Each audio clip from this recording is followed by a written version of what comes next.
सपने की दर्दनाक कहानी।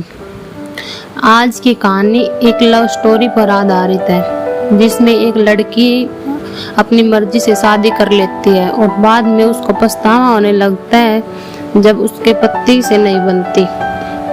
चाहकर भी घर पर नहीं बता पा रही थी, लेकिन बीतते समय में कुछ ऐसी घटना हुई जिसमें सब कुछ बदल जाता है। आखिर ऐसा क्या होता है, जानिए इस कहानी में। रात का समय था और मुझे डर लग रहा था। इस वक्त मायके जाकर सबको क्या बताऊंगी। रात के इस पहर में अकेली क्यों आई हूँ और मेरा पति कहाँ है, जबकि मेरा पति कैसे आता। मैं तो उससे लड़ झगड़ कर आ गई। उस व्यक्ति ने मुझे एक बार भी नहीं रोका, बल्कि साफ साफ कहा कि तुम जा तो रही हो, लेकिन याद रखना वापिस भी तुम्हें खुद ही आना पड़ेगा, मैं तुम्हें लेने नहीं आऊंगा। इतने कांटेदार शब्द थे न उसके, और बोलने का ढंग तो इससे भी ज्यादा खतरनाक था। मेरे तो आंसू ही नहीं रुक रहे थे। बदनामी का एहसास मुझे अंदर अंदर काट रहा था। मुझे कुछ समझ नहीं आ रहा था कि अपनी मर्जी की शादी करने के बाद भी मेरा गुजारा क्यों नहीं हो रहा था। शायद सच कहते हैं लोग, प्यार मोहब्बत कुछ भी नहीं होता, सब कुछ पैसा ही होता है। जब इंसान की इच्छाएं पूरी ना हो तो उसका प्यार से दम घुटने लगता है, और मेरी इच्छा है तो जरूरतें भी पूरी नहीं हो पा रही थी। आज भी वो दिन याद आ रहे हैं जब माँ और भाई मुझसे कहा करते थे, अच्छे से सोच लो, तुम जिस व्यक्ति से शादी करने जा रही हो उसके पास से इतनी दौलत नहीं है, वो इतनी खुशी नहीं दे सकेगा जितनी तुम्हें यहाँ देखी है। लेकिन मुझ पर तो सिर्फ प्यार का भूत सवार था। शादी के बाद आयुष का आदेश था। मुझे एहसास होने लगा कि मैंने गलती की, और शुरुआत उसी दिन से हुई थी जब मैंने जींस टॉप पहना था। मेरे पति ने देखकर ये कहा कि है तुमने क्या पहन लिया है। हालांकि मैं पहले भी ऐसे कपड़े पहनती थी, उसने मुझे नहीं रोका था। लेकिन जब हम इस वक्त मेरे पति के दोस्त के घर शादी की दावत पर जा रहे थे, मैंने हैरत से अपने पति को देखा जिसके चेहरे पर मायूसी थी। मैंने कहा कि मैं तो शॉर्ट कपड़े ही पहनती रहती हूँ, आज कौन सा मैंने पहली बार पहन लिया। उसे साफ साफ मना कर दिया कि अब तुम मेरी पत्नी हो, मुझे ऐसे कपड़े पसंद नहीं है, कपड़ा अभी बदल लो। मैं तो कुछ बोल नहीं पाई। मुझे उस दिन एहसास हुआ कि मर्द की फितरत कितनी दोगली होती है। मुझे महबूबा मॉडर्न चाहिए होती है और पत्नी घूंघट में छुपी। मैंने गुस्से से कपड़े चेंज कर लिए, लेकिन मेरा मूड पूरी तरह खराब हो चुका था। एक तो घर में एसी भी नहीं था, गर्मी में मेरी जान निकली जा रही थी। अगर मैं जरा भी खुश हुई तो वो खुशी भी मुझसे छीन ली थी। फिर मेरा गुस्सा उस वक्त आसमान को छूने लगा जब मैंने ड्राइवर को फोन करके अपने घर में बुलाया। हम दोनों को मेरे पति के दोस्त पे घर ड्रॉप कर देगा, लेकिन मेरे पति ने मुझसे पूछे बिना ही उसे वापस भेज दिया। साफ साफ शब्दों में कहा कि मेरे दोस्त ने मेरी हैसियत को जानते हैं, मैंने तुमसे शादी की है तुम्हारी दौलत से नहीं। अब जैसे मैं रहता हूँ वैसे ही तुम्हें ही रहना पड़ेगा। फिर हम बिना एसी की टैक्सी में बैठ कर गए। मेरी हालत में कुछ अटक चुका था। आज तो उमड़ कर बाहर आ रहे थे। मैं मुश्किल से उन आंसुओं का गला घुटने लगी हुई थी।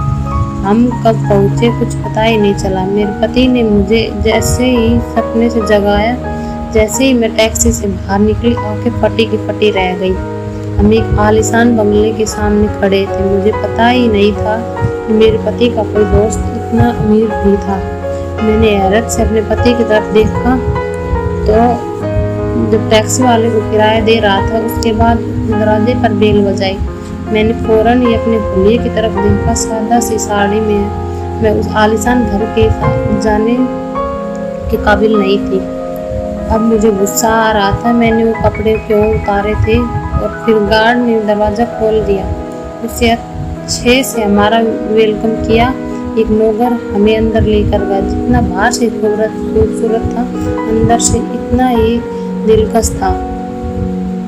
हर चीज में खूबसूरती झलक रही थी। मुझे फौरन अपना मायका याद आ गया जब मैं अपने प्यार के लिए छोड़ आई थी। मेरा दिल टूट गया था। फिर मेरे पति का दोस्त बाहर आया, उसके साथ उसकी पत्नी भी। दोनों को देखकर मैं हैरान रह गई। वो एक दूसरे के साथ खूबसूरत लग रही थी। उस लड़की ने बहुत ही मॉडर्न कपड़े पहन रखे थे। दोनों ने फूल देकर हमारा वेलकम किया। मुझे अपना अपन मिटता हुआ सा लगने लगा। मैं आज तक बड़ी बड़ी शादी और पार्टियों में गई थी और लाखों के कपड़े पहनती थी, पर इस वक्त मैं बिल्कुल वैसी लग रही थी जैसे हमारे घर की नौकरानी। अंदर का माहौल इतना ठंडा था कि मुझे कुछ देर में ठंड लगने लगी। मैं तो उन सब चीज़ों की आदी थी। गर्मी तो मैंने कभी देखी ही नहीं थी। मेरा पति अपने दोस्त से हंस कर बातें कर रहा था और उसकी पत्नी खाने पीने का इंतजाम करने चली गई थी। मेरे पति के दोस्त ने कहा कि भाभी आप बहुत अच्छी लग रही हो। उसने आंखों में आंखें डालकर कहा, अभी भी मोहब्बत करने वाली औरतें दुनिया में मौजूद हैं, वरना आजकल तो औरतें पैसे पर मरती हैं। उसके बाद से मुझे कुछ हुआ था, मैं चुपचाप बैठी रह गई। एक खुशगवार माहौल में हमने खाना खाया। मेरे पति का दोस्त थोड़ी थोड़ी देर बाद उससे बातें कर रहा था। वो कह रहा था कि मैं कितने दिनों से आप दोनों के दावत पर कराना चाहता था, लेकिन आपने पति के पास टाइम ही नहीं था। और फिर मैंने अपने पति की तरफ देखा, खामोशी से खाना खा रहे थे। मुझे महसूस हुआ कि जैसे वह जानबूझकर मुझे यहाँ नहीं लाना चाहते थे। मेरे पति के दोस्त की पत्नी बिल्कुल किसी रोबोट की तरह थी। वो देखने में बस मुस्कुराती रहती थी, कुछ बोल नहीं रही थी। तकरीबन 3 घंटे हम वहाँ रहे। मेरा वहाँ से उठने को दिल नहीं चाह रहा था, लेकिन वापस तो आना ही था। हम लोग वापस आ गए। मेरे पति के दोस्त और उसकी पत्नी ने मुझे गिफ्ट दिया। वापस आकर मुझे उस छोटे से घर में अजीब सा एहसास हुआ। मेरा दम घुटने लगा, दिल कर रहा था वापस उधर ही चली जाऊं, लेकिन अब तो मुझे यहीं रहना था। मेरे पति खामोशी से कपड़े बदलने चले गए। इतनी गर्मी थी कि कुछ ही देर मुझे पसीना आने लगा। या एसी तो क्या, कूलर में नहीं था। मुझे अब अपने पति पर गुस्सा आ रहा था। उसने तो सब कुछ लेने से मना कर दिया था जो मेरे घर वाले ने दिया था। एक गाड़ी लेकर पति की आत्मा शांत हो गई। मैं यहाँ जल रही थी। कुछ देर मैंने भी चेंज कर लिया और जब मैंने गिफ्ट खोल कर देखा तो मेरी आंखें चूम गई। खूबसूरत सा डायमंड का सेट था। मैं अभी भी खूबसूरती से में गुम थी। मेरे पति ने वो सेट मेरे हाथ से छीना और कहा, इतना महंगा गिफ्ट नहीं लेना, ये हम उन्हें वापस करेंगे। मैंने हैरत से अपने पति को देखा, उसके चेहरे पर गुस्सा था। मैंने सेट फेंक दिया और सोने के लिए लेट गई, लेकिन इतनी गर्मी थी कि सोया ही नहीं गया, जबकि मेरा पति थोड़ी देर में ही सो गया। उसे आदत थी ऐसे रहने की, जबकि मुझे नहीं थी। हमारे झगड़े बढ़ते गए। मुझे महसूस हुआ कि मेरा पति बड़ा अजीब और संकीर्ण सा था। उसने मुझे जॉब करने से ही मना कर दिया, बल्कि मुझे बहुत अच्छी जगह ऑफर हुई थी। मैंने अपने पति से कहा कि हम दोनों मिलकर जॉब करते हैं और अपना घर बनाएंगे, वो सब चीज़ें जिनकी हमें ज़रूरत है। लेकिन मेरे पति ने कहा कि तुम्हें जॉब की अनुमति नहीं दे सकता। अब मुझे लगने लगा कि जैसे मुझे घर में कैद कर लिया है।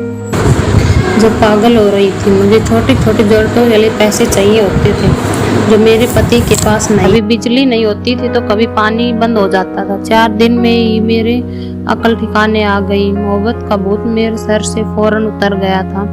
मैं तो अपने भाई से भी कुछ डिस्कस नहीं कर सकती थी। उसने पहले ही मुझे इस शादी से मना किया था।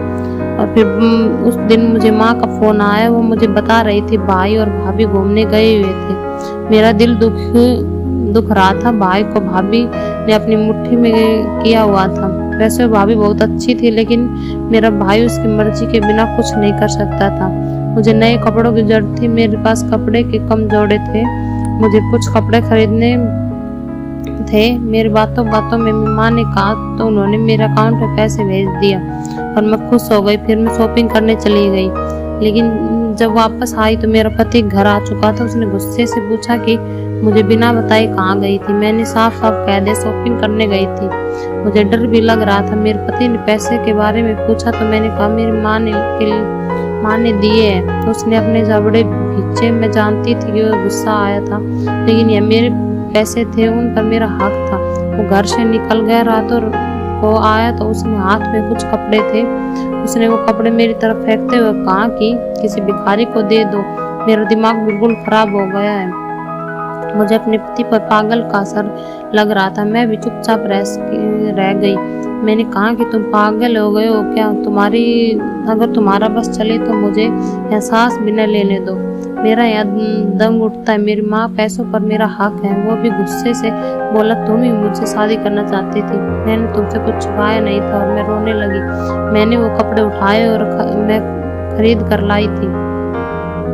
जब मैं कमरे से निकलने लगी तो मेरे पति ने पीछे से कहा कि जा तो रही हो मगर आना भी खुद ही है। और मैं पता नहीं कैसे अपने घर पर चल पहुंच गई। मैं आते ही अब अपनी माँ से लिपट कर रोने लगी। उन्होंने पूछा कि क्या हुआ, पर मैं कुछ नहीं कह सकी। मैं चुपचाप अपने कमरे में आ गई। मुझे अपने पति से नफरत महसूस हो रही थी। मेरी मोहब्बत जैसे मर गई थी। अपने कमरे में एसी के साथ मुझे अच्छी नींद आई थी। अच्छी सुबह भाभी ने मुझे आकर उठाया था। वो मुझसे शिकवा कर रहे थे। हम भी रात को ही आए थे। मैंने भाभी से फौरन पूछा कि अब भाई से इतनी मोहब्बत कैसे करते हो? वो अपनी हर बात कैसे मानते हैं? यह सुनकर भाभी के चेहरे पर साया सा लहराया। फिर उन्होंने कहा कि ये तो औरत के नसीब की बात है। किसी को सब मिल जाता है और किसी को सब मिलकर भी नहीं मिलता। मुझे उनकी बातों पर हैरत हुई। उन्होंने मुझे कहा कि अपने पति के साथ हमेशा वफादार रहो। बस यही एक रास्ता है जिससे पति का दिल जीता जा सकता है। और मैं सर झुकाए बैठी रही। किसी ने मुझसे कुछ नहीं पूछा। पूरी हताश हो चुकी थी। अपने मायका आए तब ना मेरे पति ने फोन किया था ना मैंने। मैं यहाँ बहुत सुकून से थी। ससुराल के बारे में याद आता ही मेरी आत्मा कांप जाती थी। कभी कभी वो जाली व्यक्ति याद आ जाता था क्योंकि मैं उससे मोहब्बत करती थी। और फिर पूरे एक हफ्ते बाद मुझे एक अनजान नंबर से फ़ोन आया। मैंने आवाज़ पहचान ली थी। ये मेरे पति का वही दोस्त था जिसके घर दावत पर गई थी। वह फिर से घर बुला रहा था। कह रहा था कि उस दिन कुछ ज़रूरी बातें रह गई थी और शायद उसे भी अब तक का पता चल चुका था कि मैं अपने घर आई हुई हूँ। मैंने बिना सोचे समझे हाँ कर दी। अगले दिन मैं बताए गए टाइम से पहले ही अपनी लंबी गाड़ी में बैठकर वहाँ पहुँच गई। अंदर खामोशी सी थी। कोई भी नहीं था। कोई है, मैंने पूछा। और फिर मुझे एक आवाज़ सुनाई दी, दरवाज़ा खटखटाने की आवाज़। तभी मुझे एहसास हुआ कि आवाज़ किचन के साथ बने कमरे में आ रही थी। मैंने जाकर दरवाज़ा खोला जो बाहर से बंद था। अंदर का मंजर देखकर मेरी आत्मा कांपने लगी। मैंने पति के दोस्त की पत्नी रस्सियों से बंधी हुई थी। मैं बहुत जख्मी थी। मैंने फौरन उसका मुंह खोला। उसने कहा कि यहाँ से भाग जाओ, वह व्यक्ति जानवर है, तुम उसके जाल में मत आओ, सो भाग जाओ। और फिर उसने मुझे जो बताया था वह बहुत भयानक था। वो अमीर आदमी है, दरअसल एक स्मगलर है और साइको किलर है। और वो अपनी पत्नी को रोज मारता था। पुलिस उसके पीछे पड़ी हुई थी। वहाँ से मैं अपने कमरे में आकर जैसे बेहोश हो गई थी। मैं पूरी तरह डर गई थी। मैं अपने भाई को बताना चाहती थी ताकि वो उस लड़की की मदद करे। तभी मुझे एक अचानक कमरे में बाहर भी एक रोने की आवाज़ आई। भाई भाभी चीख रहे थे। मुझे आज समझ आ रहा था कि सब मर्द ऐसे नहीं होते। मुझे अपना पति याद आया जब मुझसे मोहब्बत करके पास पैसा नहीं था। मेरा दिल किया कि मैं यहाँ से भाग जाऊँ। शाम होते ही मेरा पति मुझे लेने आ गया, लेकिन मुझे उसी के साथ जाना था। वो मेरा रक्षक था। घर से बाहर निकली तो हैरान हो गई। बाहर एक चमकती गाड़ी थी। मेरे पति ने बताया कि ये गाड़ी उसे ऑफिस की तरफ से मिली है। उसने मुझसे माफ़ी मांगी और मैं तो रो पड़ी थी। मैंने उसे सब बता दिया। उसने मुझे गले लगाया, कहा पागल तुम तो बेवकूफ़ हो। फिर उसने मुझे बताया कि उसका दोस्त पकड़ा जा चुका है। उसका दोस्त नहीं था बल्कि मेरे पति ने उसे जानकर दोस्ती की थी ताकि उसके खिलाफ सबूत इकट्ठे कर सके। और मुझे ये आज ही पता चला कि मेरा पति एक सीक्रेट एजेंट था। वो गरीब नहीं था लेकिन अपने मिशन के लिए बना हुआ था। मिशन पूरा हो चुका था। मैंने फौरन ही ऊपर वाले का धन्यवाद किया जिसने मेरी आंखें खोल दी थी और वक्त रहते ही मुझे बचा लिया था।